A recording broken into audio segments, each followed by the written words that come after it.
Olá a todos e todas. Quero começar agradecendo a oportunidade de participar deste evento, né? Participar do IMPED. Meu nome é Emerson André de Godoy, sou professor de filosofia da Rede Estadual de São Paulo. Olá, eu me chamo Pablo Afonso Silva, eu sou graduando em História pela Universidade Federal de Mato Grosso do Sul, do campus de Três Lagoas, e junto ao professor Emerson resolvemos escrever um trabalho intitulado A Educação à Distância em Tempos de Pandemia, face das desigualdades sociais pré-existentes. Gostaríamos de deixar também claro aqui de que não é uma crítica à educação à distância de qualidade, de que exista uma educação à distância séria. É uma crítica, uma reflexão a ser feita, porque a educação à distância não é improviso. A educação à distância não é gambiarra jurídica para o cumprimento dos devidos prazos. Como o Pablo disse, a educação à distância em nosso país, assim como no restante do mundo, é algo sério, é algo que tem toda uma estrutura por trás e que é feito de modo a levar a educação, o conhecimento às pessoas.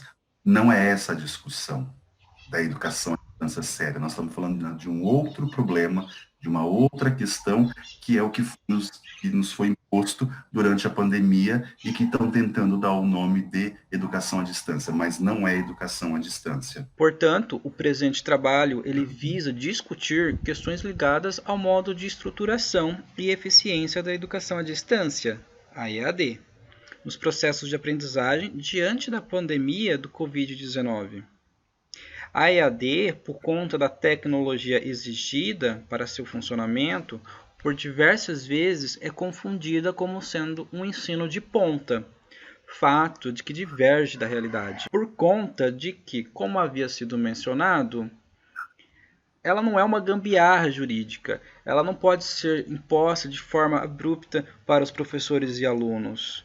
Não adianta você ter uma tecnologia e não saber usá-la. Quando nós falamos em EAD, em especial no nosso país, ela tem uma legislação própria e todo um processo que organiza essa educação. Ela é uma aliada, sim, no processo de formação. Contudo, nós temos que entender que a pandemia nos levou a utilizá-la, mas de modo muito abrupto, de modo muito forçado, sem nenhuma discussão e sem nenhum preparo técnico, tecnológico para a sua utilização. Por conta disso, o objetivo é criar reflexões sobre a forma abrupta da utilização da EAD por alunos e professores. Sim, exatamente. Ou seja, do nada o país e o mundo, né, foi pego pela epidemia, né, pela pandemia, melhor dizendo, e a educação encontrou na tecnologia um espaço para sua continuidade. Nós sabemos que a coisa não é tão simples assim. Não é simplesmente colocar um monte de aluno num grupo de WhatsApp ou criar um Classroom, enfim, qualquer outra plataforma digital, muitas que nós temos, que ela se caracteriza como uma educação à distância. Ao contrário, isso sim é gambiarra educacional. Sim, e por conta disso, a metodologia então utilizada nos passou a princípio de uma revisão bibliográfica para poder compreender o atual momento em que estamos passando e o que a educação presencial passa, junto com a introdução abrupta da EAD. É importante também ressaltar que esta é uma pesquisa que ela ainda continua aberta, né?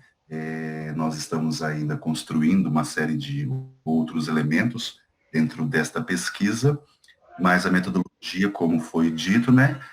Ela parte sempre do princípio de uma revisão bibliográfica para tentar mesmo entender esse momento que está muito complicado de entender. E dentro disso tudo, a gente trouxe aqui a reforma trabalhista de 2017, porque, como já falamos, os professores começaram a lidar com o teletrabalho.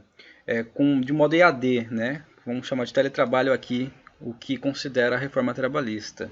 Não é algo que é exclusivo da pandemia, ele já é algo legal, né, por meio da lei, né, e que fomos submetidos de forma de fato abrupta, sem ao menos sermos consultados, sem ao menos é, tivermos as devidas formações, ou seja, Sim, é justamente o que nós estamos vivendo, né? A gambiarra jurídica que eles estão nos impondo. ou seja, em 2017, com a reforma trabalhista, né, essa modalidade acabou aparecendo aí na consolidação das leis trabalhistas, né, e hoje ela está sendo aplicada com muita ênfase na educação, em especial nesse momento de pandemia. Então, a discussão é que a educação, o teletrabalho, ele tem como finalidade primordial a materialização de aulas, outrora presenciais, agora desenvolvidas na modalidade virtual.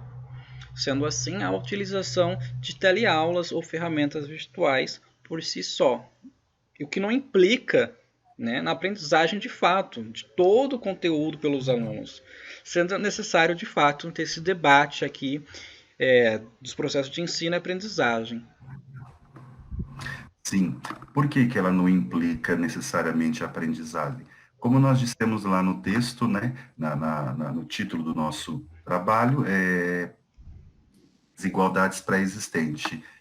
Você ainda tem um número significativo de alunos e alunas que ainda não têm acesso a todos os meios, né, necessários para estar entrando no computador, na internet, enfim. Isso ainda é um problema no Brasil e a pandemia revelou isso muito fortemente, né?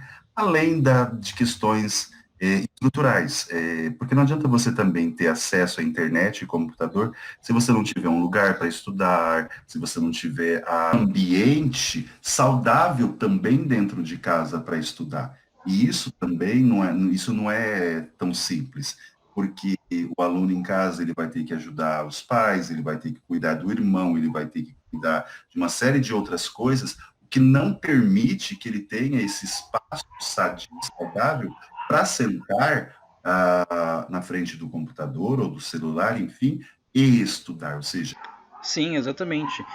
Por conta disso, a gente vai discutir, né, discute no nosso trabalho um pouquinho do conceito de sociedade da informação, de que esse conceito ele propriamente ele surge na sociedade pós-industrial, cujo objetivo era aumentar a produtividade e trazer aos indivíduos uma nova realidade, associado claramente ao informacionalismo, né, a uma estrutura também social e econômica, aonde vai acabar partindo de um princípio de que todo mundo tem acesso à informação. O que, é claro, as pessoas têm acesso à informação, mas não são todas de fato.